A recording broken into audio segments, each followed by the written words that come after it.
Hi, I'm Kim. I'm the co-president of the Barrie Garden Club, and with me is Joan, her other co-president. We are here to tell you today a little bit about Barrie Garden Club. I joined the Barrie Garden Club in the 90s and still don't know a lot about gardening, but I love to go to all the meetings and hear about everything. And Joan, you're a master gardener. I provide the technical information, but a lot of people come and say, I don't want to join, or can I join the garden club? I don't know anything about gardening. Those are the people we want. Yes. Because no previous information, knowledge is required. That's the point of the garden club. We share knowledge, we share hacks, we share tricks. Everybody is very open and generous with their information, and what they learn about different plants, good, bad, or indifferent, they will share with the other members. And that's why we are welcoming and inclusive, and we want many of the new people that have moved to Barrie to come and join our club. Check us out on the website.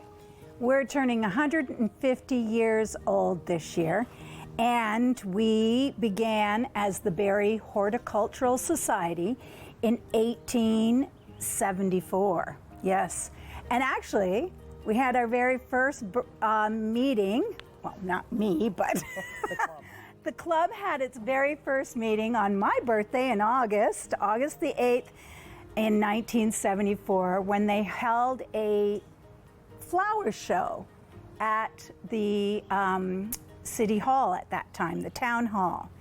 And since then, they have been doing many things for Barrie as far as beautification and conservation and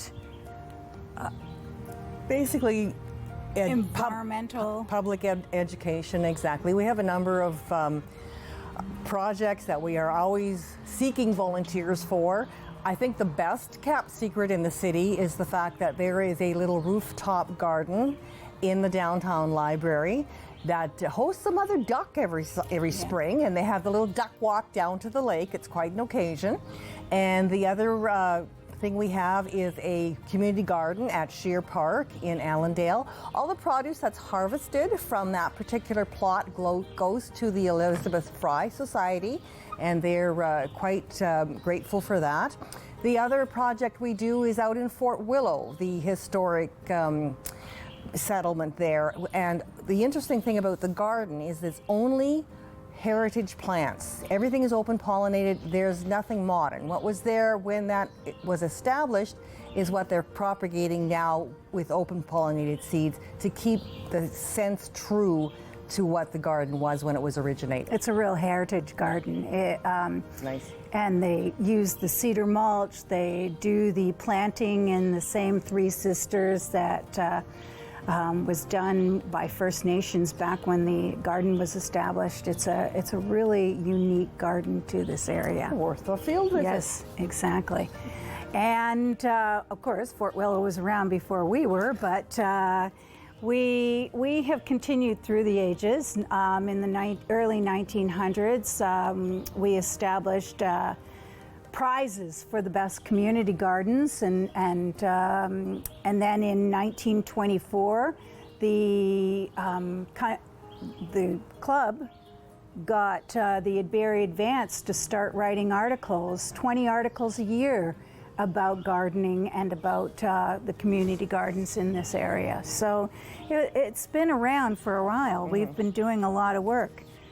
But it evolves with the times. Again, Barrie in its inception was very agrarian, so that mostly was the focus of the time, and they had huge vegetable prizes and flower gardens and stuff like that.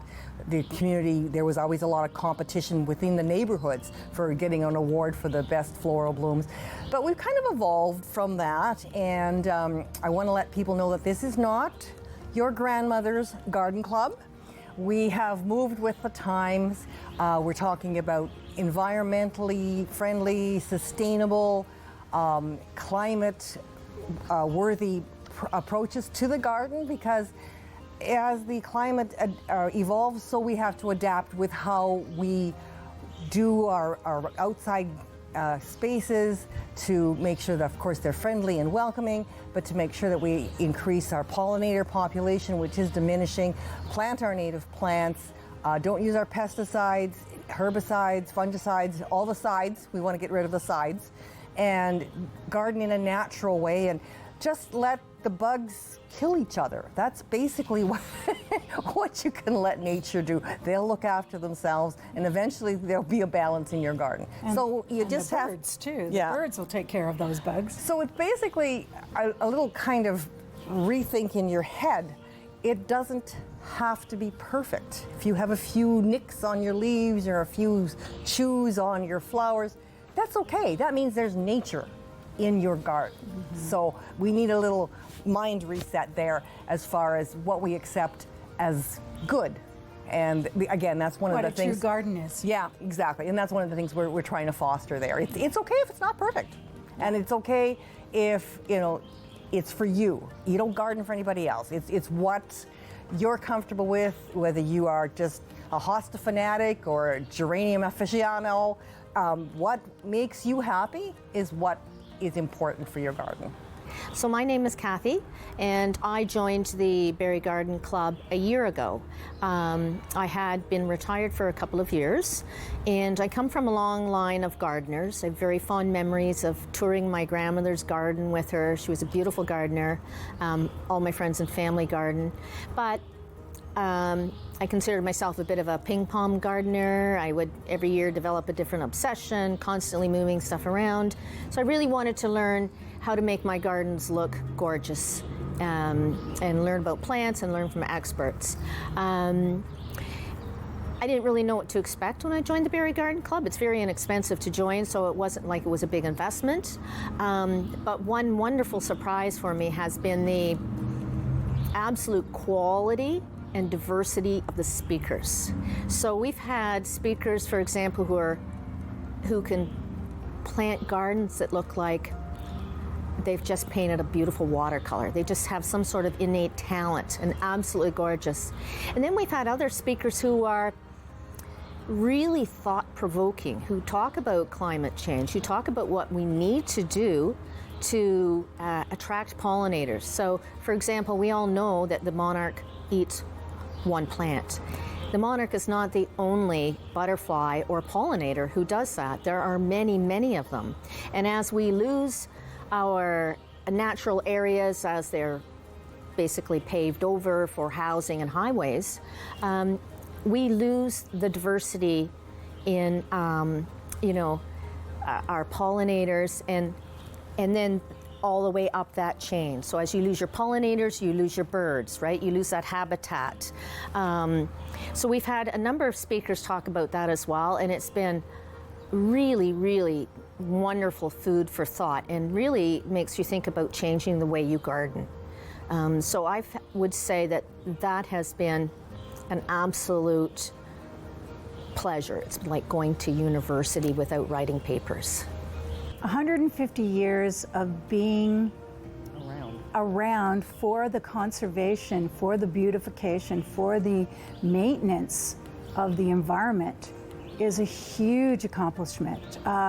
We are members of the Ontario Horticultural Society and have been for years, but we're one of the oldest, I think so, clubs in all of Ontario. So this is a huge achievement for all of us that have been members, past, present, and future, in our garden club. As Kim mentioned, it is an achievement to be around for 150 years. And I think what's important is going forward and transferring that knowledge to the next and subsequent generations. There's sort of been a gap that place. And a lot of younger people are disengaged from nature. They've experienced reality through their iPhones and their laptops. They don't get outside. They don't play in the dirt. And this is where we want to, re-educate them to get outside, understand what the natural world looks like, what their place in the natural world is. So that would be growing the club, ensuring that we have future members to carry the club forward, and that way it will continue for maybe another 150 years, which would be the goal. If anyone thinks the Barrie Garden Club might be something that they'd like to join, it's very easy to do so. We have a website. It's the barriegardenclub.ca, and every year we produce these beautiful bookmarks. And it can be as simple as, it's only $20 a year. That's from January to the end of December. We have a website, we have Instagram, we have Facebook.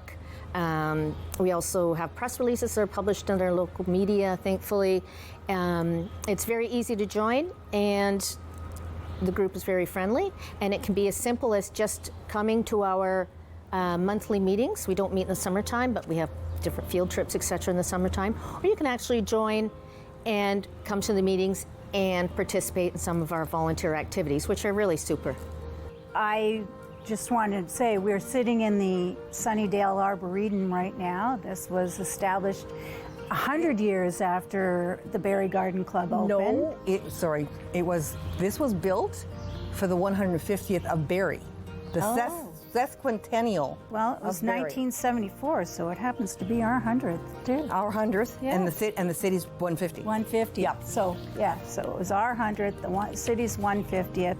And we opened it in October 1974. The Garden Club was the originators of the Arboretum, and there's many plaques in this garden that are significant to our Barrie Garden Club, so it's a neat little walk around here too.